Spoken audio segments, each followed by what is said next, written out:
Hi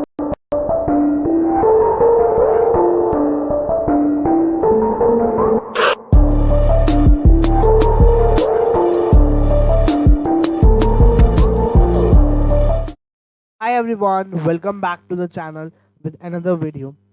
तो last class में हमने डिस्कस किया था concept number 2 which is based on the factors affecting low supply factors affecting supply, जिसमें हमने factors affecting स्टडी किया था। आज के इस लेक्चर में हम स्टडी करने वाले हैं लो ऑफ सप्लाई के बारे में कि लो ऑफ सप्लाई क्या कहता है। ध्यान से सुनिएगा। जैसे हमने थियरी ऑफ डिमांड किया था, जिसमें हमने लो ऑफ डिमांड पढ़ा था, उसमें हमने पढ़ा था क्या कि जैसे जैसे हमारा प्राइस बढ़ेगा वैसे वैसे डिमांड क्या होगी, फॉलो होगी। There was inverse relation but supply is from the perspective of producer. Producer के पर्सपेक्टिव से हमारा जो सप्लाई है वो वाला चैप्टर बेस है। अगर हम यहाँ पे देखें तो यहाँ पे एक पॉजिटिव रिलेशन दिखाता है। क्या दिखाते हैं यहाँ पर? पॉजिटिव रिलेशन दिखाता है between the price and the quantity supplied. It means अगर प्राइस हमारे बढ़ रहे हैं तो हमारी जो सप्लाई है वो भी क्या होगी, बढ़ेगी। अगर प्राइसेस फॉल हो रहे हैं तो हमारी जो सप्लाई है वो भी क्या होगी, फॉल होगी। तो ये लो क्या कहता है? Other things remaining constant, if price rises the supply will rise, if price will fall then the supply will also fall. अब हम करते हैं इसके डिस्कस की इसकी असम्पशंस क्या है। जैसे आपने इसका पढ़ा है, क्या आपने इसके फैक्टर्स अफेक्टिंग पढ़े थे? आपको मैं वहां पे वापस ले जाना चाहूंगा। फैक्टर्स आपने पढ़े थे P R, P X, P R, P F, G, G P 10। मैंने आपको याद कराया था इसको P two G, P two G 10, P two G 10। तो P X, P R, P F, G, G P 10, इस वे में जो आपने इसको याद किया था। तो प्राइस ऑफ और रिलेटेड गुड्स तो आपको प्राइस ऑफ और कमोडिटी तो हटा ही देना है पी एक्स को। तो क्या है? P R, P F, G, G P, T, ई, एन लिख सकते हैं, क्योंकि आपका जो लास्ट पॉइंट है वो क्या है? Number of firms. But number of firms जो है हम इस पर इंक्लूड नहीं करते, तो सिर्फ आपका टी ई तक आएगा। तो यहाँ पे आपको याद हो जाएगा कि यहाँ पे बस आपको क्या लगाना है, नो चेंज जो है वर्ड आपको यहाँ पे लगा देना है सब में। बाकी सारा आपका वही रहेगा, P R, P F, G, G P, T. Okay, आपको फिर ये कर देना है, ठीक है। एक्सप्लेनेशन ऑफ द लॉ में क्या कह रहे हैं? सिंपल सी बात है, यहाँ पे हमने प्राइसेस बढ़ते हुए ले ली और क्वांटिटी भी जो है बढ़ते हुए ले ली। अगर हमने जब इसको ग्राफ पे ड्रॉ करा तो हमारे पास अपवर्ड स्लोपिंग स्ट्रेट लाइन आ गई, that is your supply curve. Exception की बात करें इस लॉ की, तो एक्सेप्शन में क्या कहता है? यहाँ पे सबसे पहला आता है एग्रीकल्चरल प्रोडक्ट्स। ये जो लॉ ऑफ सप्लाई है वो एग्रीकल्चरल प्रोडक्ट्स के ऊपर अप्लाई नहीं करता है। क्यों नहीं करता है? क्योंकि अगर मान लो यहाँ पर एक्सट्रीम वेदर हो जाए, लाइक अगर आप देखें in the month of July Chandigarh में कितनी बारिश आई थी, दिल्ली में कितनी बारिश आई थी, तो उससे क्या हुआ था? यहाँ पर एक तरह से बाढ़ टाइप कह रहे थे, वो आ चुकी है चंडीगढ़ में, right? Approximately I think so 12 और 13 ऐसे जुलाई की बात थी, ठीक है ना? उस टाइप की बात आई है।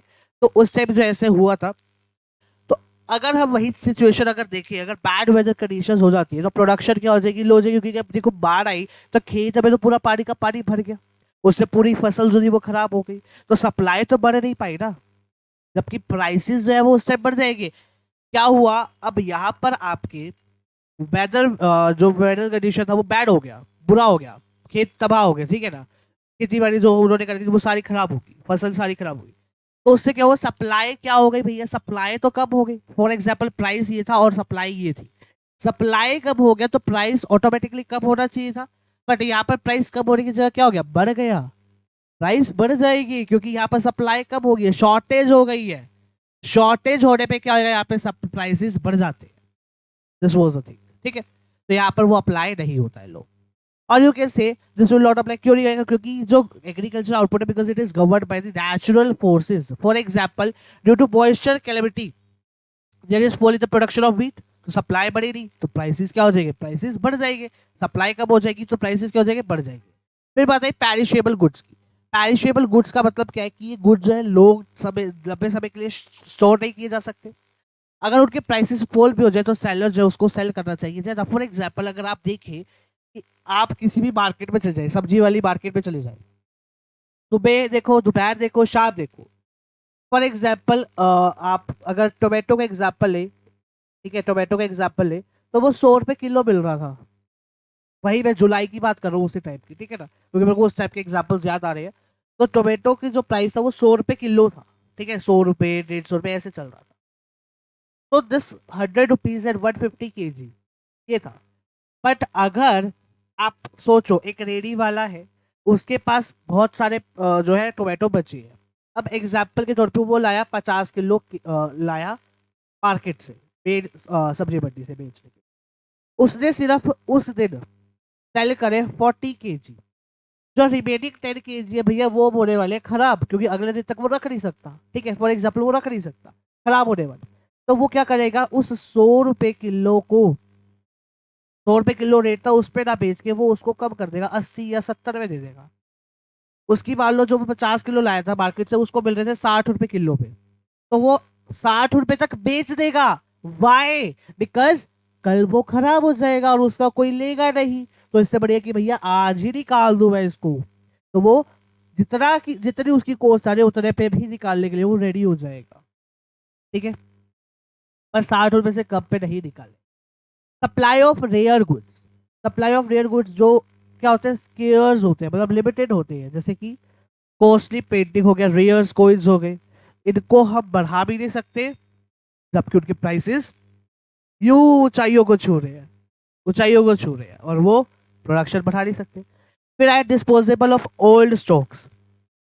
डिस्पोजेबल ऑफ ओल्ड स्टॉक क्या कहता है, ये कहता है कि क्लियर करने के लिए ओल्ड स्टॉक। फॉर एग्जाम्पल जब सीजन चेंज होते हैं, विंटर से समर या समर से विंटर आता है, तो यहाँ पर चेंज या फिर यू कैसे रेनोवेट होते हैं स्टोर्स, या फर्म्स होते हैं, वो क्लियरनेस करती है सेल्स को कि भैया ये माल था, चलो निकालो निकालो जल्दी निकालो, हमें कुछ और करता है। फॉर एग्जाम्पल यहाँ पे क्लियर फर्म्स होल्ड, जो इसका एग्जाम्पल मैं देता हूँ कि फॉर एग्जाम्पल अभी होली गई, ठीक है, होली का सामान किसी एक शॉप ने लगा रखा था, उसने वो बेचा। अब उसमें थोड़ा बहुत सामान बच गया, उसने कहा चलो भैया आखिरी दिन है, होली वाले दिन है, फटाफट इसको माल को निकाल देता हूँ, क्योंकि आगे फिर रक्षाबंधन आ जाएगा या कोई भी फेस्टिवल आ जाएगा, दिवाली आ जाएगी, फिर मेरे को उसका सामान लगाना है, तो मैं इसको फटाफट से नक्की करूँ और पास से करूँ इससे। ठीक है ना। फिर आए non availability of resources. Non availability of resources में क्या कहते हैं, प्रोडक्टिव रिसोर्सेज जो वो लिमिटेड है, जो प्रोडक्शन और सप्लाई होती है गुड्स की उसको हम बढ़ा नहीं सकते, जबकि प्राइसेस जो है वो बढ़ते जा रहे हैं क्योंकि यहाँ पे अवेलेबिलिटी नहीं है रिसोर्स की। आर्टिकल ऑफ सोशल डिस्टिंक्शन, मतलब जो गोल्ड है, डायमंड्स है, उनके प्राइसेस क्या होते हैं, बड़े रहते हैं, फिर भी हम उसकी सप्लाई को क्या कर सकते हैं, सप्लाई नहीं होती है, उतनी सप्लाई नहीं हो पाती, सप्लाई कम रहती है, लेकिन प्राइसेस जो है ऊंचाइयों को छू रहे हैं अगेन। तो वही बात इसमें आ जाती है। तो this was the topic. Next class में हम करेंगे movement and shifting of supply curve. तो मिलता है आपसे तब तक के लिए bye. Thanks for watching this video everybody, bye bye everyone.